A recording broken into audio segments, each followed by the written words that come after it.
பக்தி ஒளி நேயர்களுக்கு வணக்கம்.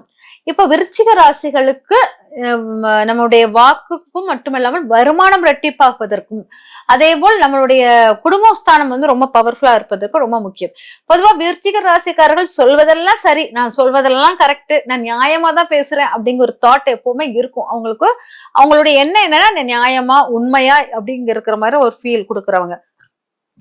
அதே மாதிரி மத்தவங்ககிட்ட எடுப்பாங்க. அது குடும்பத்தில் நிறைய விஷயங்கள், குடும்ப விஷயத்தில் ரொம்ப தெய்வீகத்தன்மை இருக்கக்கூடியவர்கள் மாதிரி இருப்பாங்க. அவ்வளவு வலிமை வாய்ந்தவர்கள் விருச்சிக ராசிக்காரர்கள். இந்த விருச்சிக ராசிக்காரர்களுக்கு எந்த மாதம் சிறந்ததுன்னா மார்கழி மாதம். மார்கழி மாதம் அப்படின்னாலே நம்மளுக்கு யார் வருவா? நம்ம ஆண்டாள் வரா. ஆண்டாள் வரா, ஆண்டாளுடைய இதுதான் திருப்பாசகம். அவ்வளவு நல்லா இருக்கும். அப்புறம் நம்மளுடைய ஆதுர்த்ரா தரிசனம் இதெல்லாமே இதுதான் வரும். விருச்சிக ராசிக்காரர்களுக்கு ரொம்ப பவர்ஃபுல்லான விசேஷமான நாட்கள் அப்படிங்கிறத எடுத்துக்கலாம். இவங்க கொடுக்க வேண்டியது அப்படின்னா கோயில்களில் அன்னதானம் கொடுப்பது மிக சிறப்பாக இருக்கும். கோயில்களில் அன்னதானம், அதே போல் கோயில்ல விளக்கேத்தின பிறகு அந்த கோயிலுக்கு பூமாலைகளை வாங்கி போடுவது ரொம்ப சிறப்பா இருக்கும் அப்படிங்கறத எடுத்துக்கலாம். அதனால கோயில்களை நிர்வகிப்பதும் கோயிலில் தானம் கொடுப்பதும் இவங்களுக்கு ரொம்ப விசேஷமாக இருக்கும் அப்படிங்கிறது. ஆனா கோயில் சார்ந்த பொருட்கள், கோயில் கட்டட வேலைகளுக்கு உதவி செய்தல், இதெல்லாமே இவங்களுக்கு ரொம்ப ரொம்ப ரொம்ப மாற்றத்தை கொடுக்கும், வருமானம் பெருகும் அப்படிங்கிறது.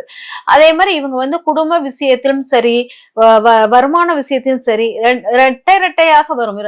ரெண்டு ஆப்பர்ச்சுனிட்டி கிடைக்கிற மாதிரி கிடைக்கும்.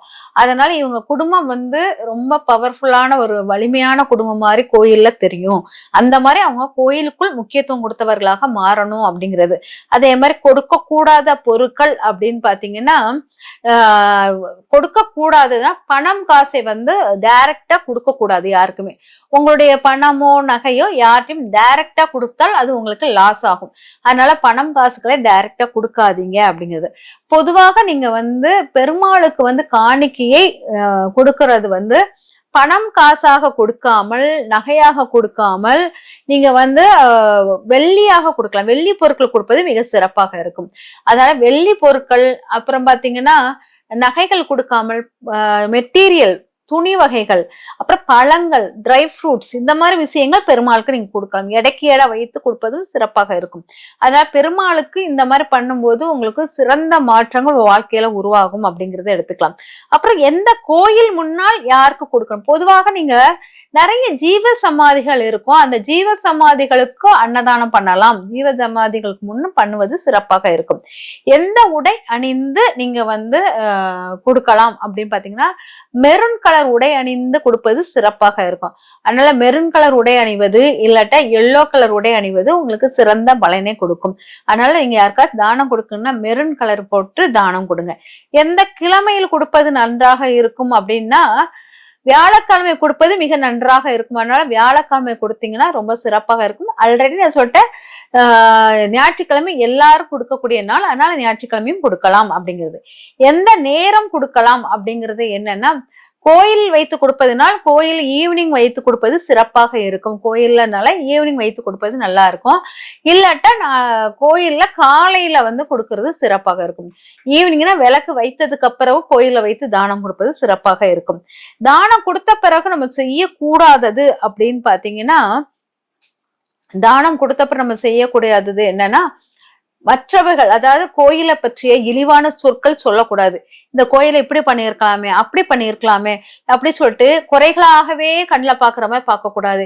எப்பவுமே உங்க கண்ணில் நிறைவுகள் மட்டும்தான் தெரியணும். அதில் கோயில் பணியில் நிறைவான விஷயங்கள் தான் நீங்க சொல்லணும். அது தப்பாக இருந்தால் நீங்க நிறைவுபடுத்தி பேசினீங்கன்னா அது உங்களுடைய வாக்காக அது நிறைவாக மாறிவிடும். அதனால எப்பவுமே உங்க வாயில் குறைவான சொற்கள், குறைத்து பேசுதல் அதெல்லாம் கூடாது. கோயில் சார்ந்த விஷயத்தில் நீங்க நன்மையான விஷயங்கள் சொல்ல சொல்ல அது ஃபுல்லா ஆட்டோமேட்டிக்கா மூவ் ஆகிட்டே இருக்கும். அதனால நன்மையான விஷயங்கள் தான் உங்களுடைய வார்த்தைகள் வரணும். அதுக்கப்புறம் நீங்க செய்யக்கூடாதவை, கோயிலுக்கு போயிட்டு தண்ணியில நனைவது கூடாது. அதுக்கப்புறம் பாத்தீங்கன்னா, நீங்க ஆக்சுவலா பாத்தீங்கன்னா நீங்க மலையில் நனைந்துட்டு கோயிலுக்கு போகலாம். ஆனா கோயில் முடிஞ்சிட்டு வெளியில வரும்போது மலையில நனைஞ்சிட்டு வரக்கூடாது அப்படிங்கறது முக்கியமா பாத்துக்கோங்க. அதனால தண்ணியோ மழையோ உங்க காலிலேயோ உங்க முகத்திலேயோ படுவது தவிர்க்கணும் அப்படிங்கிறது முக்கியமானது. அதுக்கப்புறம் பாத்தீங்கன்னா, நீங்க செய்யக்கூடாதவை என்னன்னா, குருக்களை, உங்களுடைய ஆசிரியர்களை, குருக்களை நிந்தித்து பேசுதல் கூடாது அப்படிங்கிறது.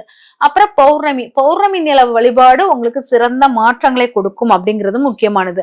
அதனால பௌர்ணமி வழிபாடுகளுடன் உங்கள் குருவுடைய ஆசீர்வாதம் வாங்கி உங்களுடைய வாழ்க்கையின் நிறைய முன்னேற்றங்களை செய்யக்கூடியதாக மாறிவிடும் அப்படிங்கிறது முக்கியமானது. அதனால ஒவ்வொரு விஷயம் செய்யும் போதும் நம்ம வாழ்க்கையில் நிறைய மாற்றங்கள், வெற்றிகள் வரக்கூடிய மாற்றங்களாக இருக்கும்.